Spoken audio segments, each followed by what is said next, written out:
esses textos. E a gente tem que voltar na história dos manuscritos bíblicos. Porque quando a gente volta a uma visão mais simples da Bíblia, que às vezes é uma visão até intuitiva para muitas pessoas da Bíblia como um livro sagrado, parece que a Bíblia caiu do céu como um volume pronto e acabado. Então você tem um texto original, você pode chegar nele e fazer um comparativo, só que historicamente a gente não tem isso.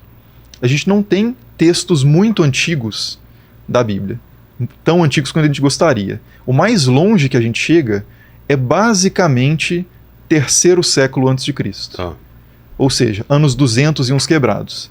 Se a gente pensar que a história de Moisés é situada dentro da narrativa por volta de 1500 ou no máximo 1300 antes de Cristo, a gente está com mais de 1000 anos, né, de distância entre quando Moisés teria escrito algo ou falado algo ou feito algo em relação a quando esses textos a gente encontra materialmente isso pela primeira vez, né? E é até curioso, então, até respondendo essa pergunta sobre de onde que a gente tira isso, essa Bíblia especificamente, a Bíblia de Jerusalém, assim como as Bíblias protestantes hoje, e a maioria das Bíblias, elas traduzem o Antigo Testamento, ou a Bíblia hebraica, né, a partir de um texto medieval do ano 1000, mais ou menos o período lá do Nome da Rosa. Sei. Ou seja, muito remoto em relação aos tempos lá de Davi, etc. Que seria mais ou menos 1000 antes de Cristo, né? Então quase 2000 anos de distância aí. Eles tiram esse texto, eles pegam um manuscrito que chama Codex Leningradenses, né? Tem outros nomes também, porque a cidade não chama Leningrado mais, né? Chama São Petersburgo, mas na época da União Soviética era Leningrado, né? Na Rússia. Então, quando deram esse nome Codex Leningradense, é um códice, então eu já expliquei o que é códice, né? Alguma coisa mais ou menos nesse formato, que estava lá em Leningrado, né? E esse Codex Leningradenses era o texto hebraico da Bíblia mais antigo que a gente conhecia até recentemente. Então, o texto mais antigo em hebraico que a gente tinha da Bíblia era do ano 1000 depois de Cristo. Então, assim, pensando nisso que você falou, a Bíblia, antes da imprensa, ela era copiada manualmente. Você tem 1000 anos de tempo de pessoas fazendo cópias manuais. Você já tentou fazer uma cópia manual de um texto longo? E não tem um original que dê origem a todos, né? Não. Às vezes era a cópia da cópia. A cópia da cópia, com certeza. E é o que você está falando. Cara, quando você faz uma cópia de um texto longo, cara, é um trampo e provavelmente você vai errar alguma coisa, né? Você pode errar alguma coisa, você pode errar uma letrinha, você pode errar uma palavra, você pode fazer um comentário no canto, porque às vezes... tinha isso? Tem, chama glossas, né? E às vezes um monge estava copiando um texto e ele conhecia outro texto que era diferente. Ele tinha 2 manuscritos um pouco diferentes, porque são cópias de cópias, né? Putz. Então você não parte do original, o livro de ouro, digamos assim, né? Você não tem aquele livro de ouro Matrix, referência, e faz uma cópia. Não, você já copia a partir de uma cópia. E tem cópias diferentes circulando, com ligeiras alterações ou até graves alterações. Então, se um copista conhece 2 versões, às vezes ele colocava na margem. No rodapé falando. Ou num rodapé falando no manuscrito tal, ou em outro manuscrito, tá dessa forma. Entendi. E às vezes até as notas que os copistas faziam entravam no texto principal. Quando um copista depois ia copiar o manuscrito que o copista anterior tinha feito com nota, ele inseria a nota como se fosse o próprio texto. Então aquilo que está marginal no manuscrito passava a estar central. Então, nas Bíblias, muitas vezes, principalmente Bíblias de estudo, né, seja de qual religião que for, qualquer denominação, mas uma Bíblia de estudo, você pode encontrar alguns trechos que vão estar entre colchetes ou entre parênteses, que é muitas vezes para marcar essas glossas, que você percebe claramente que é uma inserção posterior no texto. Um enxerto. Às vezes até para explicar. Eu falei da questão de ter mais de um manuscrito, mas às vezes pode ser o seguinte, você está lendo uma coisa, aí é um texto meio ambíguo, meio difícil de interpretar, aí um copista fala, aqui ele está falando de tal coisa. E aí no próximo manuscrito que vai copiar a partir desse, isso entra como um parênteses dentro do texto principal. Entendi. Então, as Bíblias que a gente tem hoje, mesmo os manuscritos mais antigos, já são textos revisados, né? Já passaram por certas leituras e tem divergências, consequentemente, né? Então eu falei assim, até recentemente, o manuscrito mais antigo que a gente tinha dos textos da Bíblia em hebraico era do ano 1000 depois de Cristo, né? Muito recente. pensando relativamente, né? Aí, no século XX, foi encontrada uma coleção de textos que se tornou muito famosa ali a partir de meados do século XX, que são os chamados manuscritos do Mar Morto. Exatamente. Isso aí foi uma sorte, assim, É incrível. inacreditável. Eu estive lá no lugar onde acharam as cavernas, né? Hoje são 12 cavernas contadas, né? Na época, eu acho que eles descobriram primeiro, descobriram primeiro uma, mas depois eu acho que eram 7. Por muito tempo, acho que foram mais de 7. Era um lugar de passagem, né? Muita gente poderia ter achado antes, destruído, feito alguma coisa, né? E pode ter acontecido, né? Né? Podia ter mais coisas, né? Podia ter mais coisas. Eram vasos enormes. Tipo... Isso, muita documentação de história antiga a gente perdeu nesse sentido, né? De alguém tá passando, acha o negócio, pode pegar um pergaminho, eu tava precisando de um pedaço de coisa para escrever alguma coisa. Ou para limpar. Raspa aquele pergaminho e escreve o que ele quer por cima. Putz.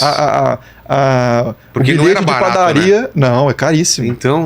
Então ele pega, isso chama palimpsesto, né, no estudo de manuscritos. Você reaproveita papiros e pergaminhos porque é um material caro. Aí você raspa o original. Aí com algumas técnicas de leitura hoje tecnológicas... feito de planta e pergaminho de couro, né? Exato. Isso é até interessante falar, né? Porque às vezes quando a gente fala pergaminho, a pessoa imagina mais o formato da coisa. Mas na verdade é um material, né? Então o papiro é feito de fibras de papiro, que é uma planta que dá principalmente no Egito, né? Exatamente. E aí você trança essas fibras, mais ou menos como o papel, né? Sei. Você trança essas fibras e faz essas placas, né? De papiro. E você tem o pergaminho, que é couro, geralmente de cordeiros, né? De animais novos que têm uma pele mais elástica. Aí eles fazem essas folhas, né? É até interessante, isso aí eu não peguei imagem, mas como se estica o couro e deixa aquilo secando, né? Mas eu fui visitar uma fábrica de pergaminho. É até meio filme de terror, assim, uns ganchos puxando aquela pele esquisito, né? Pele, Mas então você tem essas formas de suporte material, como você tinha argila, por exemplo, os mesopotâmicos escreviam principalmente na argila, né? E a argila dura muito mais do que essas coisas. Então, verdade. A gente tem muita documentação dos mesopotâmicos, não é porque os caras eram melhores do que os outros, mas eles escolheram um suporte para escrever o que eles precisavam que durou mais tempo. Né? Ou em pedra, né? Que os caras faziam. Isso, a escrita cuneiforme, né? Que era mais... a escrita cuneiforme é em argila porque você tem que fazer umas... A escrita cuneiforme você pega umas cunhas, né? E faz e vai fazendo dando umas carimbadas, Exato. né? Então você umedece aquela placa. Mas a escrita em pedra também, eu sabia que a cerâmica, então, ela dura mais do que o pergaminho. Muito mais, muito mais. Porque o pergaminho, o pergaminho e o papiro, eles são biológicos, né? Então é uma coisa que apodrece. E esses do Mar Morto, por que eles duraram bastante? Porque eles estavam bem escondidos. Eles estavam bem escondidos. Alguns deles, inclusive, em jarros, né? Se puder, inclusive, o Lene tem abrir essas a pasta imagens, né? De quando foi encontrado. Eu peguei uma pasta aí só de coisas manuscritos do Mar Morto. Pega a partir daquela imagem, por favor, que é depois do rolo, né? Eu marquei 2 como rolo de Isaías, depois a gente fala dessa. Mas pega a partir dela. Isso aí, então, tá mostrando ali. Tá. Então, quando a maioria dos manuscritos do Mar Morto, eles têm esse nível de preservação aí. Nossa, cara. Então são peças muito pequenas, se puder ir passando algumas, mas são coisas preservadas de uma forma muito precária. A gente tem uma exceção principal, que é o rolo de Isaías, que é o livro de Isaías inteiro, praticamente. Está bem conservado. 99%. Aí, ó. Olha então, isso aí vai sendo descoberto. Isso aí não está descoberto assim.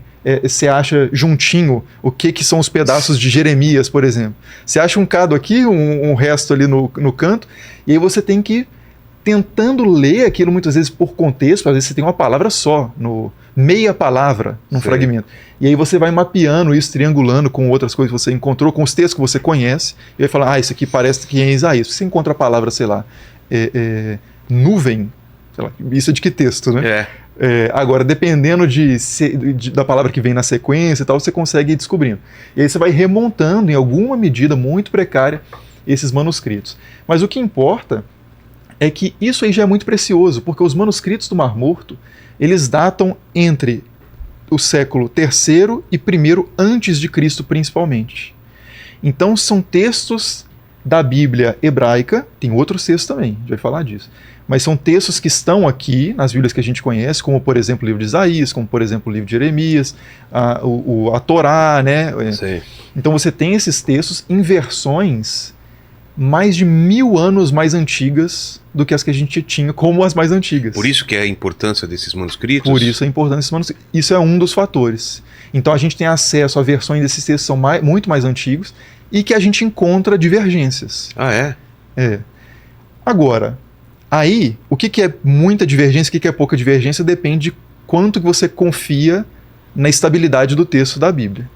Para uma pessoa que acredita que a Bíblia sempre foi o mesmo texto, perpetuamente preservado de uma forma perfeita e sobrenatural, com uma diferença é muita diferença, né? E a gente tem muito mais do que uma diferença. E algumas significativas, inclusive até com implicações teológicas. Para quem acredita que a Bíblia é cópias de cópias de cópias e os escribas não estão nem aí, estão copiando de qualquer jeito, estão colocando o que eles querem no texto, é pouca diferença. Porque não é tanta diferença assim. É um texto que ele tem uma estabilidade até considerável.